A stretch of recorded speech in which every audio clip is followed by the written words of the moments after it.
All righty, boys and girls, welcome back to another episode. I'm so excited for this one of the Red, White, Claret, and Blue Show. I am your host, Haven't even gotten out of Alex it. Picaro, and there is a new daddy in town, a disciplined daddy, and his name is Jesus. Christopher Condit. We God. are your American villain voices, as always, serving up the lukewarmiest of lukewarm opinions. Please go follow, like, rate, review, subscribe, all the places below Chris's leather-bound faces. Chris, have you seen Arrested Development? Not in its entirety. No, I've only seen bits and pieces. I mean, there are clips all over the internet, but that was never a show that I sat down and watched. Okay, well that's a reference to Tobias Funke, who The leather-bound face. He's trying to connect with his daughter, and she gets a leather jacket because the guy that she's interested gets a leather jacket. He thinks to try to connect to her, he needs to get leather, and winds up getting like a whole S&M thing with like gimp mask, and arrives at the house and says, "There's a new daddy in town, a disciplined daddy." Nope, that's not. I am in no way, shape, or form interested in any of that. Don't put this stuff on some weird feed that I don't want to be a part of. None of that. Also, a bald man with glasses. Just throwing that out there. I mean, we're everywhere. That's half the white male population. It feels like sometimes. Yeah. Well, Chris, how are you doing? I'm doing great, Alex. It's been lovely. I still have this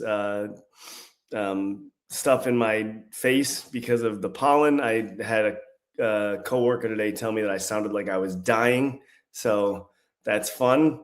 She said, "You sound like you don't feel well," and I said, "No, I feel great. I just pollen, And she said, "Well, you sound like you're dying," and I said, "Noted. We all are dying, but have a great day." Yeah. Other than that, I'm doing great. Alex, how about you? Yeah, I'm tired. I continue to be tired. I will always, I think, be tired. And that's I feel like all I have in life right now is work and tiredness. So, and I don't even have Aston Villa right now. Nope. So, we got some hot international action though, and some big friendlies for the US.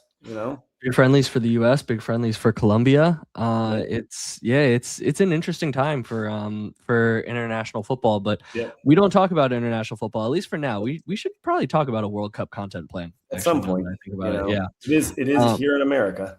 It is here in America. I will be in attendance at one of the games. So that's right. Yeah. About that. Yeah. Baby boy's first sporting event. We are here to talk about Aston Villa, though, not about the World Cup right now. Right. And so we've got this feels like a much longer international break than usual. So we're gonna need to find a couple different pieces of content to fill the empty space so that you don't forget about us. And so we thought we'd predict the rest of the Premier League season. We're going to start today with the race for Champions League. We'll look at the rest of the fixtures for Manchester United, Aston Villa, Liverpool, and Chelsea with our usual lukewarm opinions. I even tried to approach it from almost like a worst case scenario perspective as I could potentially see it. Because the relegation race this year is so interesting, we'll be releasing a pod on Sunday, Monday, where we analyze 4 teams that we have not paid attention to outside of the 4 games or the 2 games that each of them has played against Aston Villa. So we'll look at Leeds down through West Ham. And then we don't know what's happening next week, but I'm sure we'll come up with something. Maybe we'll do a giant cold water one. I'm sure we'll come up with something. That sounds like a good name for a pod. It's a little teaser. You don't know what it's going to be yet, so you have to tune in and listen, right? Right. Yeah, that's all I got. Nice. No, I'm ready for this. I think that. Well, no, Chris, don't lie to the people. You are not ready for this. No, I'm not. Well, I was, and then I apparently didn't save my work.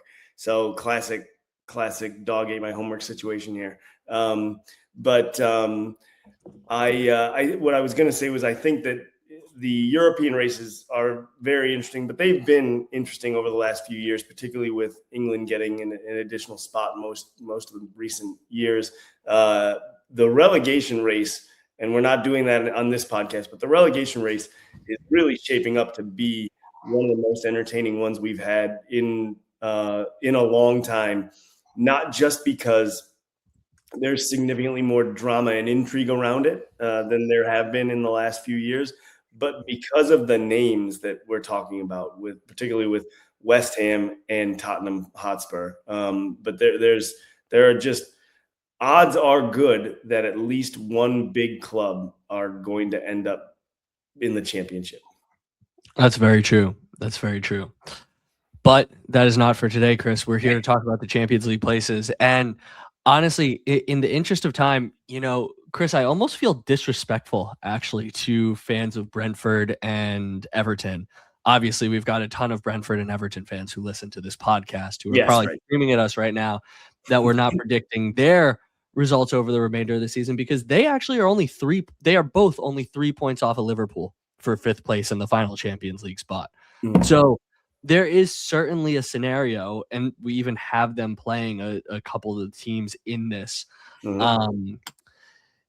It amongst the groups that we're actually predicting for it, like they could wind up in the mix here. Absolutely. They could. Yeah, you're right. I didn't look at their schedules to prepare for this like Me I either. did the others. So like I think if that changes, obviously that'll be something that'll have to be discussed.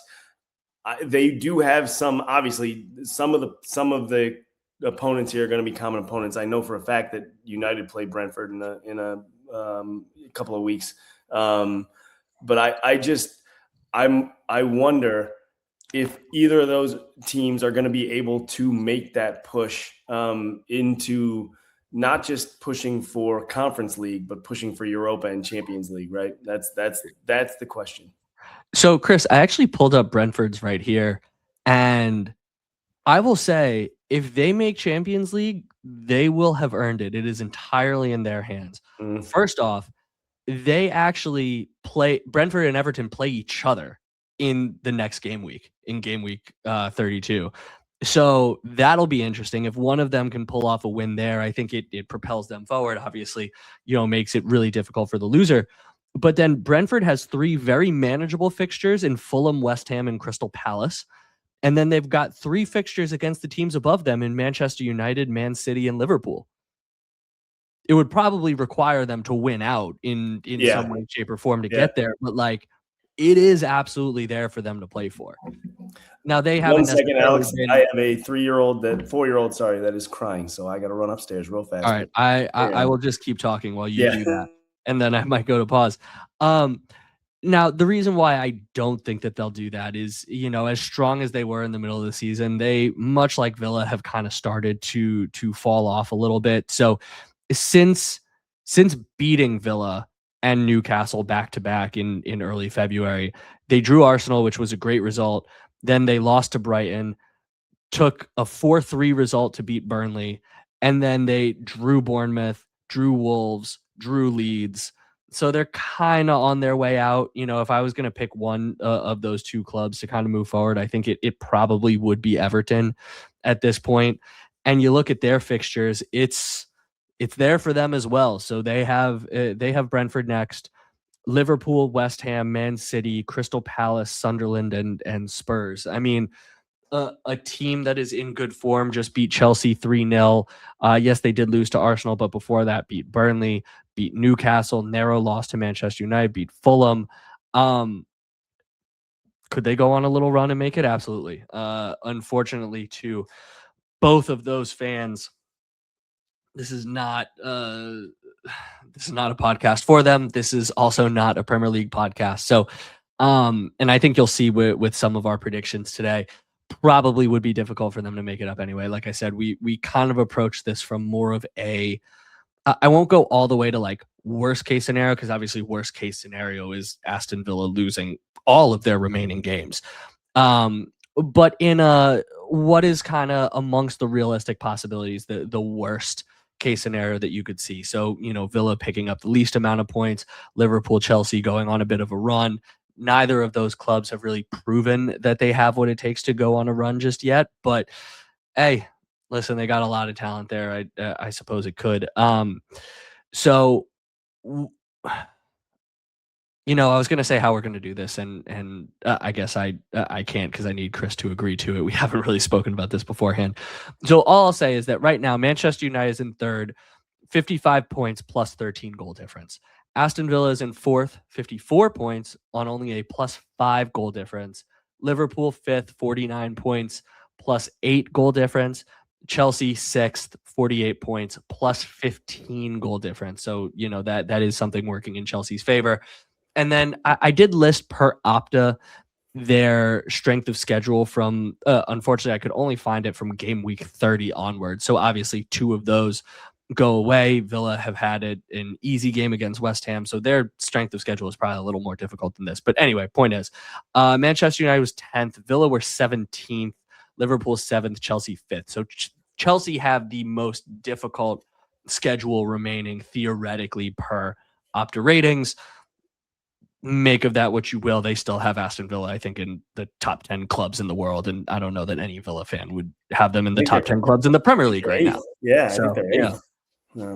Hey, well, So, Villa are one of the top 10 clubs in the Premier League right now. They're fourth. Not on power rankings, Chris. Don't even pretend. So, Chris, I haven't decided how we want to do this yet. Do you want to just do like total points that we think they'll accumulate over the games, or do you really want to go like week by week and how these things are moving? I don't know if going week by week is going to be great because that's I think that's right to be picked apart by people. Yeah, if we think that Team X is only going to lose once over the remaining weeks, it doesn't really matter where that loss comes from. That's right. I think the important thing for us to point out is who plays who. Because as I was going through this, I think it was really interesting to see, and maybe we'll go through these key fixtures first, and then we can do total points. How about that? Yeah. Okay. So I thought Manchester United's schedule was really interesting. Leeds derby match. Leeds obviously fighting for their life down at the bottom. That's an interesting one to me. They play both Chelsea and Liverpool over the span of 3 weeks, but their last 3 weeks I think are going to be relatively easy. So they're at Sunderland, who probably won't have much to play for at that point. Home against Nottingham Forest, bad team. And then at Brighton on the final day of the season, who I imagine to be sitting somewhere in mid-table, not necessarily fighting for much. Aston Villa, actually, you know what? Let's go team by team. Anything you want to say about Manchester United's schedule? I actually thought, despite the strength of schedule, and I know you already put the caveat in there, but I thought that they, just based on the way the table falls, their schedule looks maybe to be the easiest of the group, and they also happen to be out of the 4 teams that we're looking at here, they are definitely playing their best football. Absolutely, I agree entirely. Aston Villa, until the last 2 games of the season, they're really going to need to pick up their points. Yes. At Forest, fighting for their lives. Against Sunderland, mid-table, but still in the season where they might have something to play for. They've obviously been sliding this year, or I should say this calendar year, so we'll see what happens there. At Fulham, a team that Villa typically do well against. Home against Spurs, at Burnley, and then obviously you've got those back-to-backs, Liverpool at home, City away to end the season. Yeah, and so a brutal end, even if Liverpool are not playing particularly well right now, but a tough way to end the season. And potentially, I mean, Liverpool will likely need something from that game, and it's away. And then City at the end of the year who knows what's going to happen between Arsenal and Man City right now. I mean, I know it was the League Cup and not a league game, but I think that League Cup game maybe could have changed the trajectory of the season, because even though City right now sit 9 points back, they have a game in hand and they have a 6-pointer coming up in mid-April. So we'll know a lot more potentially when April rolls around in terms of what City's going to need to get out of that game. And frankly, even if City doesn't need to get anything out of that game, at home, I think there are increasingly swirling rumors that it will be Pep Guardiola's last game on the City touchline. I think they're going to go for it regardless. It's just a question of whether they have that extra oomph. Liverpool. You would probably look at this and say fairly difficult schedule. So they are home against Fulham. Derby match at a resurgent Everton team that we just mentioned is fighting for Champions League places in its own right. Crystal Palace mid-table, then they're at United, home against Chelsea. I think that match is really important for Aston Villa, especially since that's the third to last week. So that's right before they play Liverpool and City back to back, and then Liverpool end at Aston Villa and home versus Brentford, who, as we just mentioned, might be chasing a Conference League spot, a Europa League spot, something of that sort. So Liverpool, 7, that does feel right. It does seem like a tricky run of fixtures for them. Yeah, it does. I think that it's the last 3 are going to be, well, even 4 if you include the United game there. Like, that is quite the stretch for Liverpool to finish on. And I think that how Liverpool finish could actually end up being a harbinger of whether or not Arne Slot stays. Because they've got those 4 games against 4 teams that are going to be chasing European competition in one form or another. Or potentially, like, if Brentford really get on a run, who knows? Maybe they're trying to sneak into that 5th spot, right? It could get very interesting, like we talked about. So I think they, just looking at it, I think have the toughest run of fixtures, particularly that last 4. Although Chelsea's been playing absolutely terribly, and so have Villa. If we're being honest, like one good game against West Ham does not undo the previous 7 weeks. So. If they can continue to play that way, then I'll feel a lot more confident. But we have to deal with the data we have in front of us. Agreed. And then finally, Chris, Chelsea. So they are home versus Man City. Then they are home versus Manchester United. They travel to Brighton. Home versus Forest. Forest, brutal run to end the year. I know we're going to talk about them later, but playing so many Champions League squads. Home versus Forest. At Liverpool, as we just said, home versus Spurs, and then at Sunderland on the final day of the season. And, away to Sunderland is never an easy place to go. It's a long trip for everybody. And the fans there have really made it back to what the Stadium Light used to be, I think, where it was a difficult place to play. And I think you've seen a regression for Sunderland, from the early start of the season.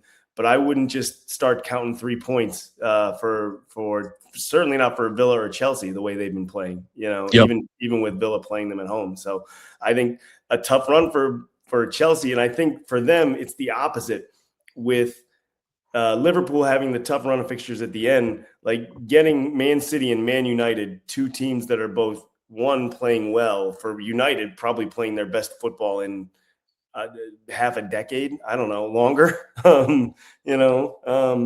and City, I think, again, maybe resurgent in that title race.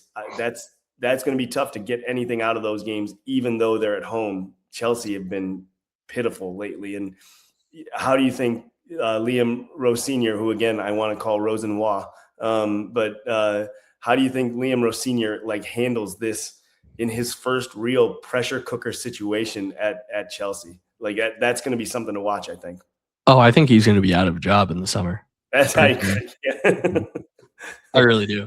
Yeah. All right, Chris. So let's go team by team. Let's start with United. Again, on 55 points plus 13 goal difference. How many points do you see them finishing on? And is there anything that you want to say about how they collect them? I have them finishing on 67 points. So picking up 12 out of possible, 18. And I think that I may be a little bit conservative on this. I think they could finish higher, but this is where I landed on this one. I think their toughest games are going to be actually Sunderland away, like we talked about.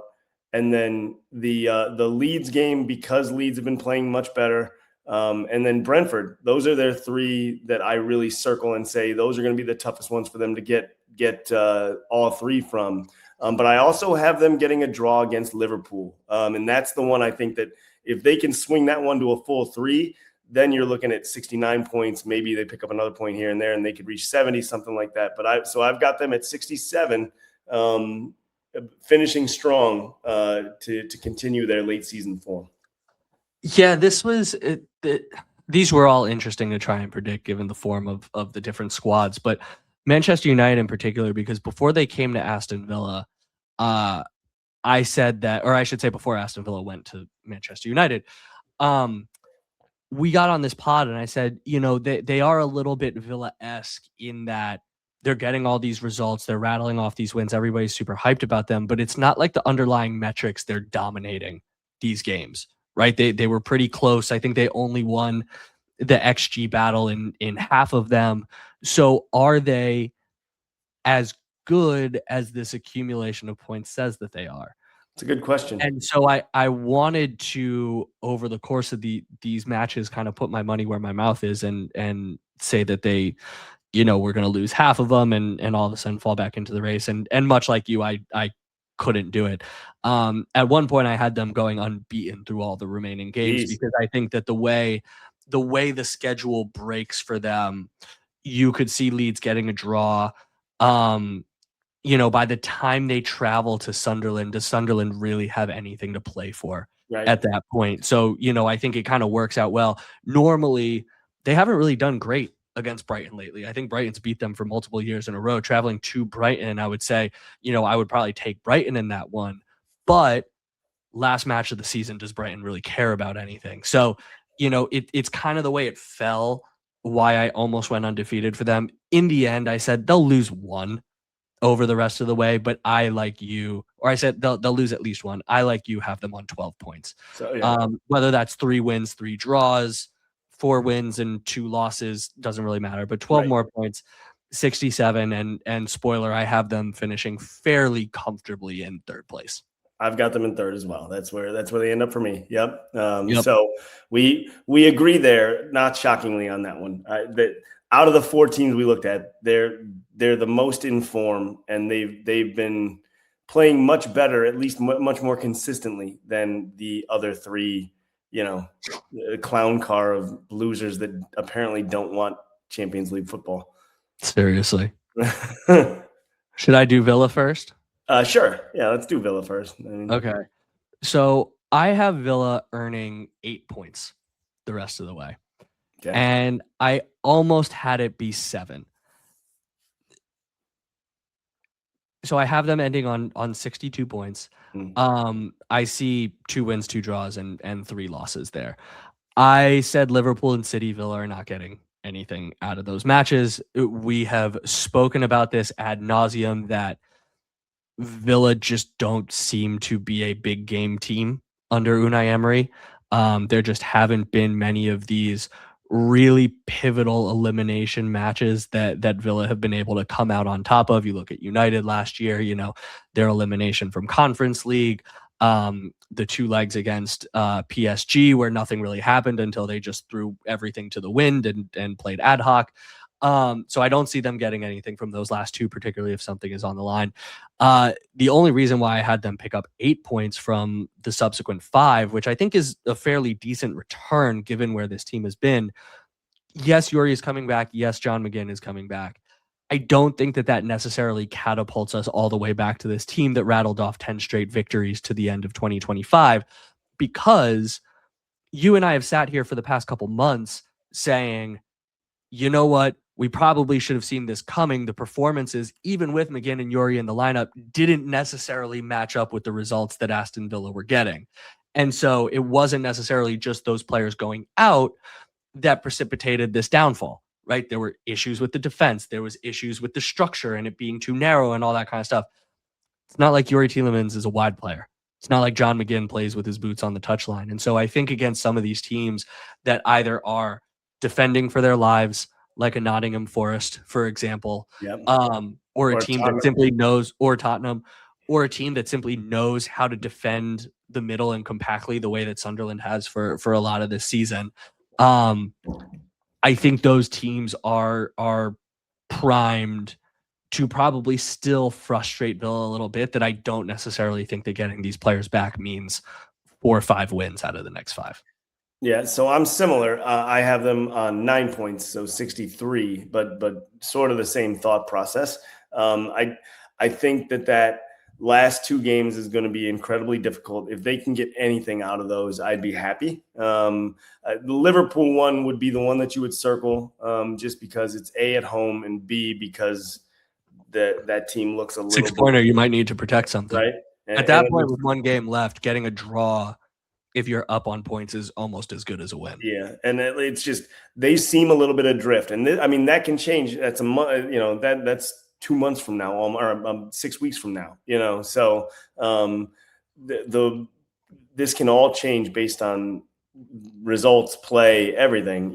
But as we sit now, I've got them 9.63, which. Do we want to give position away in the table, or are we going to let's do the next 2 first? All right, let's do that. Yeah, then next up is Liverpool then. Yep. So I just did Villa first. You do Liverpool first. Liverpool, they're on 49 points right now, and I have them based on the schedule actually doing very well, and I see them finishing on 64 points, taking 15 points. Wow. Out of their final 18. Yeah. And I know I just said they feel a little bit of a team adrift, but I actually think that 2 things can go in their favor here. The recent announcement of Mo Salah, his swan song, right? I think that can potentially galvanize the squad. That the fans are going to be behind it because he's been such a big player for them in the last 9 years or whatever he's been there. He's also been crap all year. Have they now backed themselves into a corner where they have to play him and carry one passenger for a lot of these games? That's a really good point by you, actually. But I also think just the way their schedule breaks, they're mostly winnable games, with the exception of of United and Brentford. And I guess Villa, and that's me showing my bias and showing how down I am on the Villa at the moment. But other than that, you would expect them to be able to beat Fulham, to beat Everton away. That'll be an interesting one to watch, though. To beat a floundering Palace side that is, a lame duck manager, to beat Chelsea that's been worse than Liverpool in recently. Those are games you would expect them to win. So that's part of the reason that I have them collecting so many points.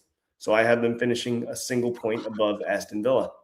Interesting. So I swear to God, Chris, I did not do this on purpose. This is entirely how the thing played out as I went row by row. I have Liverpool. Remember, I had Aston Villa collecting 8 points and getting to 62. I have Liverpool collecting 13 points, getting to 62, and beating Aston Villa to 4th on goal difference.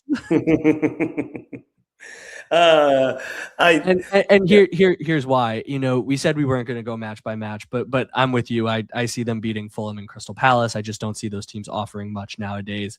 I actually think that Everton match is going to be tricky for them, and because this team hasn't necessarily performed its best in big matches so far this season, I actually think they might lose that one in the Manchester United one.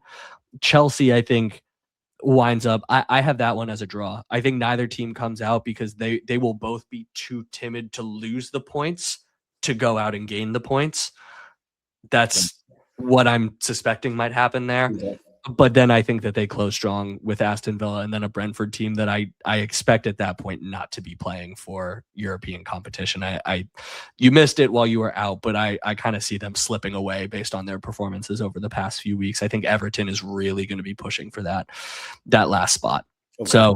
So I have Liverpool on 13 points. I almost hope that you're right and they get to 64 and just beat Villa just so it's not goal diff. Yeah. So it's not goal difference again, because I don't want to have this argument with you again at the end of the year. I'm not even twice in a row. I won't change my position. That I'm digging my heels in. Which leaves us with only Chelsea, the absolute dumpster fire that is Chelsea Football Club at the moment.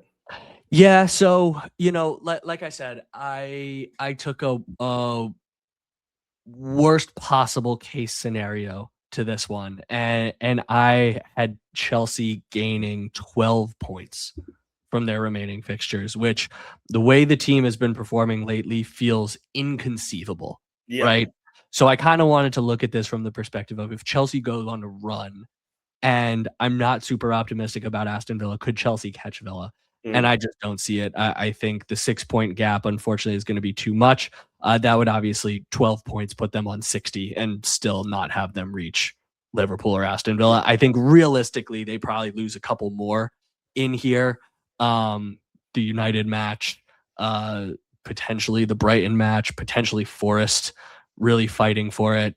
So I think there's probably 2 or 3 losses in there, and they probably end up more with like 9. But so I actually have them gaining only 7, and there's okay. there's a logic behind this. It's not just throwing stuff on a wall. So like I said, the start of their run of fixtures here, starting with City, United, and then at Brighton, is not as bad. But the City and United, bing and bang, right there, game week 32 and 33.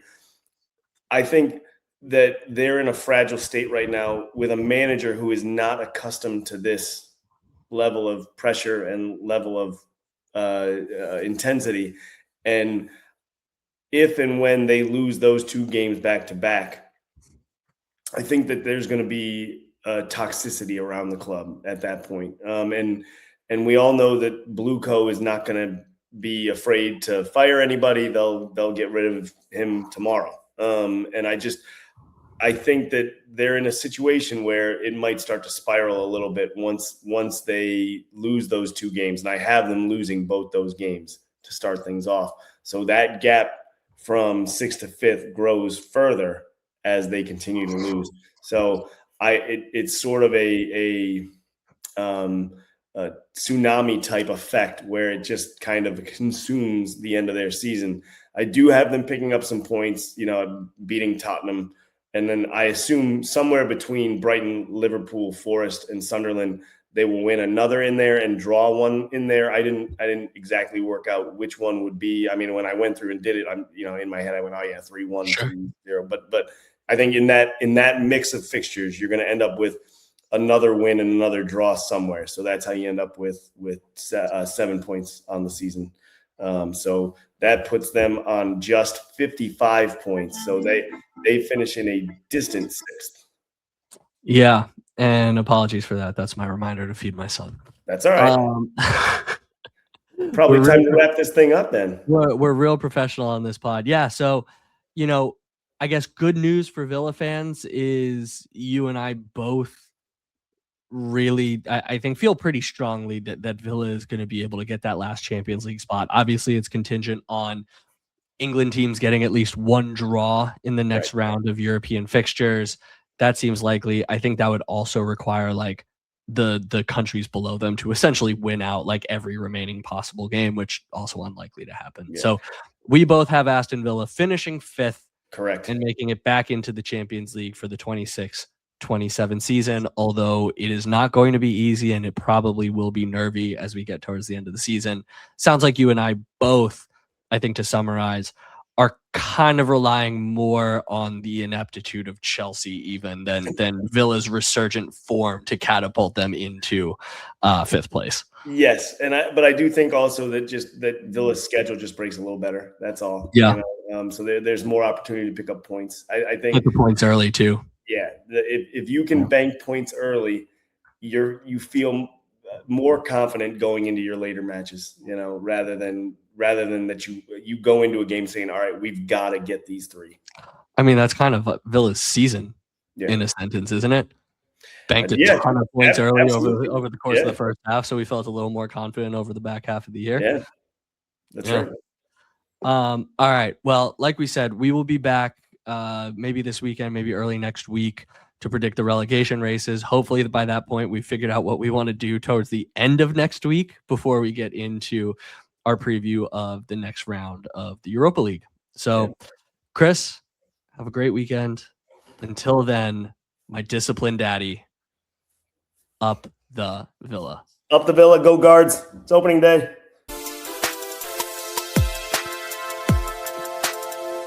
Hi, Mom and Dad.